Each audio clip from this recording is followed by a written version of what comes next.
Hello everyone, and welcome back to another anime fan animation review. I am the Rat, and this is the Rat's Nest. Welcome back everyone, it's good to be back. I see a lot of you watched the last video, and it's like, okay, cool, well when people demand the Rat, I shall listen. So I've wanted to get back into making videos, so it's a good little thing. I got a lot of interesting stuff coming up, and by that I mean a whole backlog of light novels and manga. But you guys aren't here for that. We're talking about Blood Pact, right? Mushoku Tensei Blood Pact, the fan animation by the fan studio Lanwin Z. I don't know how you say that, dude. I'm just some kid from Seattle, bro. I don't know how to say that name. And I'm so sorry to the studio for not being able to pronounce it correctly. But obviously, Blood Pact came out recently, and I can't tell you how recently it came out because in other news, if you didn't know, it got hit by copyright. It got taken down, which sucks. And I think they said it was someone by, like, it was taken down by, like, Coda or something on Twitter.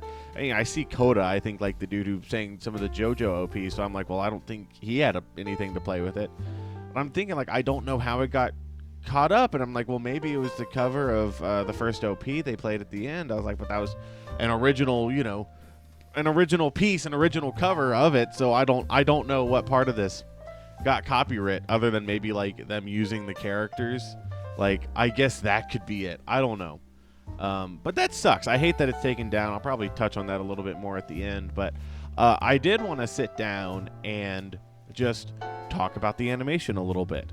And so I'll go ahead and say spoiler warning, obviously. If you're watching this video, I assume you've seen it. If you haven't, please go watch it. I know there are a few re-uploads around. I don't think it's illegal to plug re-uploads, but I just re-watched it on a re-upload. So the one I watched didn't have the English subtitles. I don't know if the others would or not, but I've read this enough and I watched it enough originally that I still know what the characters are saying, basically, even without speaking a single word of Chinese and it sounding extremely foreign to me. Just because I don't watch a lot of, and I don't engage with a lot of Chinese media. But Blood Pact was amazing, right? Understatement of the century. And I'll also say spoilers for Mushoku Tensei. I've seen all of it. I've read all of it, you know, all that good stuff. I don't know exactly what I'll touch on, but given the subject matter and the importance of what's shown, I'll probably be touching on a lot. So here's your spoiler warning. If you're an anime only and you watch this, you already spoiled yourself. I would recommend don't spoil yourself any further. But so Blood Pact was, I say what? Yeah, it sucks to say was, is probably the best fan animation I've seen. And I'm not really in a position to judge that because I can't claim to have seen a lot of fan animations. But oh my gosh, it's great. Like, I was watching it, and obviously after seeing the Season 3 trailer too, I'm like, okay, well, it probably will. But watching it, you're like, this is legitimately almost better in some areas than Season 2 was. And that's not me, you know, shitting on Season 2, right? All love to Studio Bind for that. You know, I'm not saying that. That's nothing to degrade the Mushoku Tensei anime. I'm saying that to build up Blood Pact, because it's just that good, especially, you know, the fight scenes. But you can tell that there's a lot of heart in it, and I think something that Blood Pact has that Season 2 kind of lacked was more dynamic shots, right? Season 2 typically played it really safe with just the general, you know, back-to-back shots. They generally played it very safe, you know, stuck to the character, whatever. And it's not bad at all. It's great. It's good. I love it. More than happy to have it. But I did notice, because I think while Season 2 was airing, that's when Kyle and I, who's in my other mid-show videos, and isn't here obviously because he can't watch this, it's spoiler stuff for him, we were watching through Delicious and Dungeon at the same time, and I just noticed how much more fluid and dynamic, really being the right word there, to describe how that animation was. And I really felt like the animation of Blood Pact was extremely dynamic. And that's so rare to get in a fan animation, I feel. Fan animations are typically the ones that kind of keep it more safe, don't really go for the crazy camera angles or camera movements, because perspective is something that I think can be really hard to master and really get under your thumbs as an artist. Now, I don't draw, I can't really talk, but I know that from watching different fan animations and just animations in general by not professional studios, that perspective seems to be one of the most difficult things to get exactly right when it comes to animation like this. And so to have not just a fan animation that's this clean and this polished, but to have them go the extra mile that no one would have really expected of them, and to have all these dynamic camera shots, and to have all these weird perspectives, and to have as moving and active of a camera as it has, is something that is really, I think, subtle in the way that it's not something most people will look at and actively think of, but it's really subtle in the way that it's just another level to kind of subconsciously be like, this is professional work. Because obviously it doesn't have as many frames in most scenes as a professional studio would. Because, obviously this is a studio that worked on it, I believe, and a lot of people, but still, they made it in 10 months, I think. They don't have the time and the budget of a big studio. And so, obviously you won't have the same frame rate or whatever, but it more than makes up for it with the camera work and the framing of everything. It really feels like you go through a short movie, and it goes through Turning Point 4, and the first half is fast, yeah. So talking about the actual content of it now, the first half is fast, and hey, it's it's even 6 minutes of it, whatever, however long it is more than we've gotten before, and I love it, and it's done so well that it's just, you don't mind that it's fast. It is, it is something I noticed was I was like, okay, well, we're really moving story beat to story beat, but what are you gonna do? You can't animate the downtime. They got each scene in its place, and they did it great. And woof, you just start off with like, oh yeah, Roxy's dead. Okay, yeah, Sylphie's dead. Okay, yeah, Eris is dead. There's old Deus. Now they're going through. Now they're building the armor. All this crazy stuff back to back. Rudeus tells his wife. He says his goodbye to his family. He begs Nanahoshi. And I think it's not meant to be like. This isn't meant to be an anime adaptation of Mushoku Tensei. It's not meant to replace the anime. Obviously, this is meant to be an animation of Blood Pact. It's meant to be what it is. And what it is an adaptation of Turning Point 4. And I would say mainly, and watching it, I think most people would agree that this was the focus of it. It's mainly an adaptation of Rudeus versus Orsted. That's mainly what it's an adaptation of. Right? And so you need obviously the context for the fight. You could just animate the fight by itself and it would be great. But what makes Blood Pact truly great and elevates it beyond just an awesome, phenomenal fan animation of Rudeus versus Orsted is you get to the build up to it. And obviously this is made for people that already know what's going to happen. You don't have to handhold people through every set piece, through every dialogue, for every scene. You don't have to handhold people like that. If you're watching this, they're immediately locked into what's happening, take after take after take after take, and they know where it's going. And what this is for, it's for those of us who have seen it and know it to be like, yo, okay, these are the moments, this is it's this moment, this moment, this moment. I remember reading that. I remember reading that one. That's what it's about at the beginning, and it's like, oh shit, well, you know what's coming, and you're like, okay, no, it's gonna be pretty real, and I loved it. And I've seen a lot of clips going around, obviously of the Orsted versus Rudeus fight. I've seen a lot of clips going around from this part too, mainly the Sylphie, little excited ear wiggle thing, which legitimately in a vacuum, you look at this stuff, it's like, yeah, no, it looks like it's from the anime, legitimately. And that's the thing I think that they got so perfect was the anime style down. despite it being a fan animation and, uses more dynamic camera poses and everything than the original anime does most of the time, it still feels like a natural progression of the anime. Like, if you sat me down, I had never seen this before in my life, and say I know season 3 is out, and you show me some clips from this, I would straight up just think it was the anime. Honestly, because it's not just a fan animation, it's not just great in that way. It legitimately copies the art style and the feel of the anime so well. And the voice actors too. Obviously, it's in Chinese, and Chinese isn't a language my ears are really accustomed to, so it is a little weirder than it would be listening to it in Japanese. And, my hearing might be a little bit off on it, but the voice actors legitimately sound like almost exactly like the Japanese voice actors. Like, that's insane. Especially Rudeus, Orsted, and Eris. And obviously, they're the 3 main speaking parts, I guess. Eris gets her 1 line, but it's a great line. The most iconic line of this, arguably one of the most iconic lines in Mushoku Tensei itself.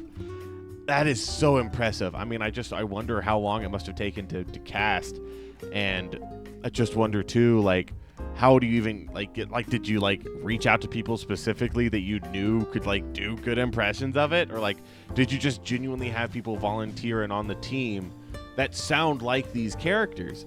And I was just so genuinely impressed. And I mean, the voice acting itself is great. And part of that is probably because it's in Chinese, and I can't really hear Chinese. Obviously, I can tell when English acting is good or bad, but I can't. I think I'm pretty decent at telling when Japanese is good or bad.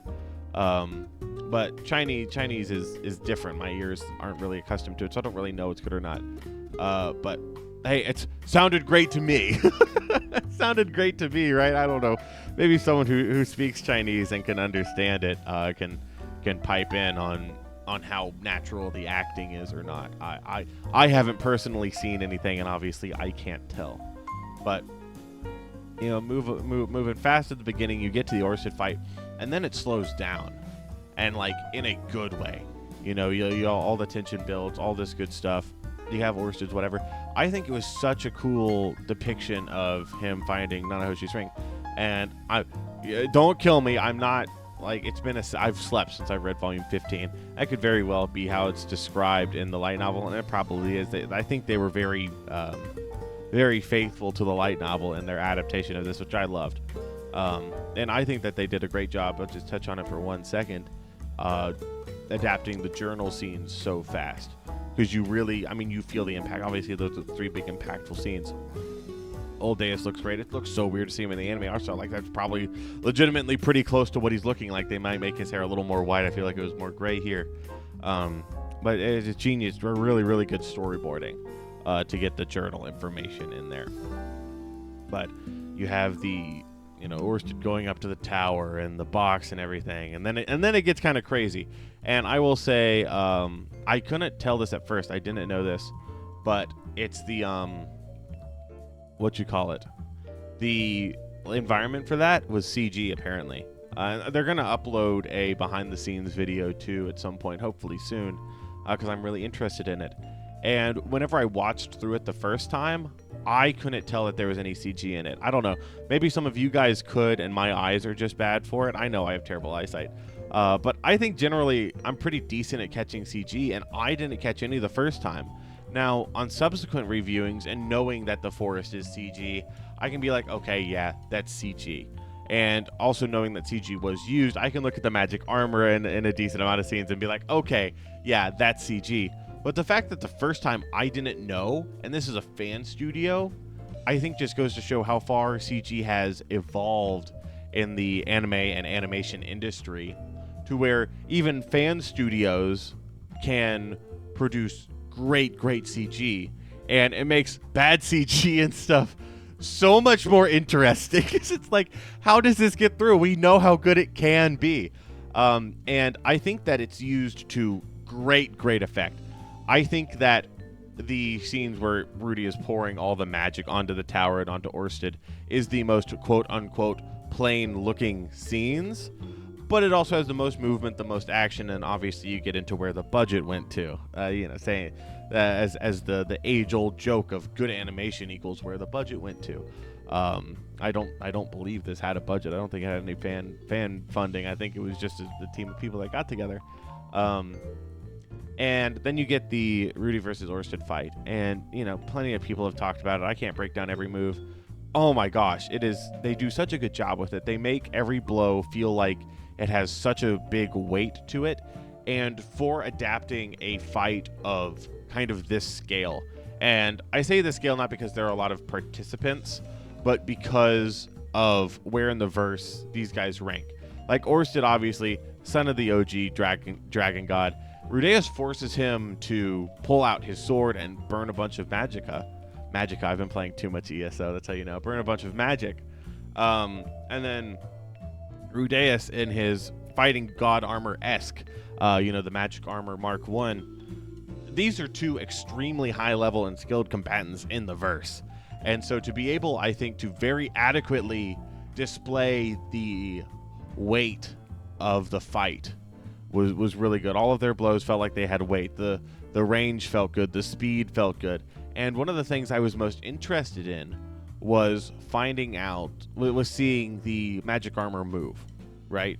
It was seeing, okay, how does the magic armor feel in combat? Because I've always liked the design, yeah, but I've also been like, it feels so large, right? It feels so overwhelming. How do you animate that in a way that allows Rudeus to fight like he is described as fighting in the light novel? And they use CG for it, and it looks amazing. And it moves so well, it moves so fluidly. Like, you forget how large it is and how unwieldy it looks almost.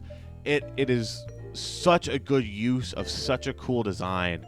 And I hope, and this is true for a lot of stuff in this, I hope that the Season 3 animators, and I think a bunch of people who worked on Season 2 as well, I think a bunch of Season 3 animators, I hope that they look at this for kind of inspiration on how to tackle it. Because I would be very happy if the magic armor looked like this, but with a full professional studio, full budget behind it. Because if it's this good with a fan studio and no budget, like, oh my gosh, imagine how great it could be. And like, I mean, that's the thing with this fight, is it's already amazing. It's animated phenomenally. I love all the things. And there's at least 2 scenes that genuinely, once the anime comes out, they could have done it better. And one is, Orsted running through the forest, dodging all the bullets. That's insane. And the other one is him standing there, hitting away all the bullets. I really don't, like, there's a real possibility Season 3 of the anime doesn't animate those scenes better than that. And that's the craziest part about that. But for a fight that already looks this good, has already done this well in the anime style, that's the thing. They don't sacrifice the anime style for more fluidity or anything. They're doing this within what the anime already looks like and already feels like. They just, not just, first thought that came to mind was more passion. That's not correct. They just did it as a labor of love. And that's not to say the staff of the anime doesn't love the anime. I know they do. But you guys get what I'm saying with it. So take all of that and how good it already looks and imagine how much better it can look. And from the brief glimpse we got of it in the Season 3 trailer, oh my gosh. Really, I was a lot more sold on it looking like as good. Like, oh my gosh, this is like, not as good as it can get, but like the anime is going to have to really work to top this. And then I saw that scene of, Orsted walking through the fire in the Season 3 trailer. I was like, okay, no, we're pretty good. I think we're going to be in pretty good hands. But I definitely hope that they use this animation as kind of a like, oh, okay, these are the techniques they use. This is what looks amazing. Let's try some of that. Like, I would love to see these camera angles and the flying cameras in the actual fight itself. And they absolutely have the capacity to do it. And I'm really excited to see the anime's take on the magic armor because, like, again, beforehand, I was like, how does this thing move? Just seeing the design in my head and kind of, playing through the battle in my head as I read it. It felt very heavy, but they did such a good job in this animation of balancing the heaviness of the design and the heaviness of the attacks while also making it feel light as a feather for Rudeus to move around in and match the speed of Orsted, which is an insane feat in and of itself. This is an extremely fast fight, and I loved how they were able to put the magic armor in an extremely fast fight, and it just makes me so much more excited for later on down the road when we get Magic Armor Mark II and Magic Armor Mark 0 and Fighting God Armor. That's going to look so good if they can just keep to kind of the same principles and do it in the same kind of way that they did it in Blood Pact.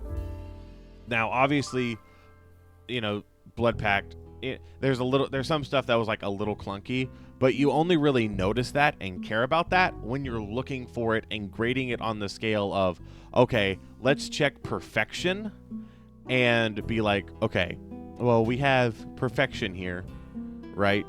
Like, what is imperfect about this? When you're actively looking for things to detract, it's like, okay, well, yeah, the magic armor was a little clunky in like 2, maybe 3 scenes. You know, like literally like 2-second blips. Like, okay, maybe it moved a little fast here and there kind of deal. You know, maybe the trees looked a little blobbish in this one shot, you know, but those are only complaints whenever you hold it to the highest standard. And the fact that it can hit that highest standard, that you can look at it and be like, okay, this is what I'm striving to. This is the company I keep this animation in. I think that in and of itself is what proves that this is probably the best, definitely the best fan animation I've ever seen, and definitely one of the best fan animations I would say probably for almost anything that online. You know, definitely up there in conversations.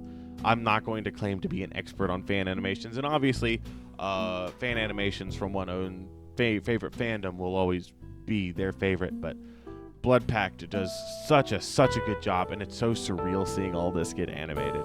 And then obviously the hype of getting the season 3 trailer after, and it just feels so real.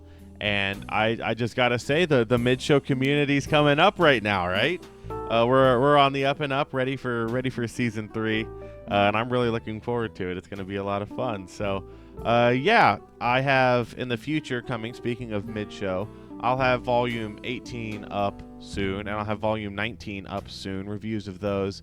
I'm looking to get back into the series I made one video on, of going through the Mushoku Tensei manga and talking about how it works as an adaptation. I think that'll be a pretty fun series to continue.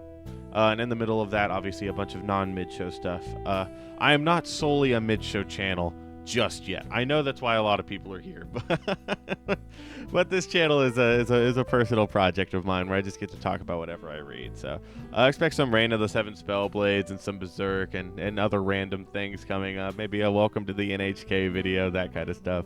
But it's going to be a lot of fun. It's going to be really good. And of course, expect plenty of mid-show coming up. That is my favorite series, so it's pretty easy to make content for. So with all that said, if you're this far in the video, then obviously there's something you like, so make sure to like, subscribe, leave a comment telling me what your favorite part of Blood Pact was. And you know, sad that it's gone and it sucks, but we've still been blessed with it, and it's still up on the internet, and so I'm thankful and grateful for that. And yeah, so with all that said, leave a like, comment, subscribe. I don't know. I got thrown off my game. I'll just see you all next time. Bye-bye.